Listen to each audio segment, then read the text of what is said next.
Ich finde es so toll, dass viele Leute auf Plattdeutsch jetzt kreativ werden und Texte schreiben, Musik schreiben. Was mich so ein bisschen stört an der ganzen Geschichte ist, dass in jedem Lied, in jedem Gedicht irgendwas mit Wortekant vorkommt. Wie lappt an der Diek und sind so blied.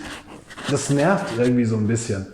Kann man nicht auf Plattdeutsch irgendetwas machen, was existenziell ist, was sich loslöst von der Region? Wieso kann ich nicht auf Plattdeutsch etwas machen über Mord und Totschlag, über Sex und Gewalt, über Freundschaft, über Haustiere, über den Regen, der auf die Bordsteinkante fällt und so weiter und so weiter. Ich möchte gerne, wenn wir auch das Schreiben miteinander üben in Plattdeutsch und vielleicht auch mal einen Schreibworkshop machen, dass wir uns von diesen vorgegebenen Motiven lösen.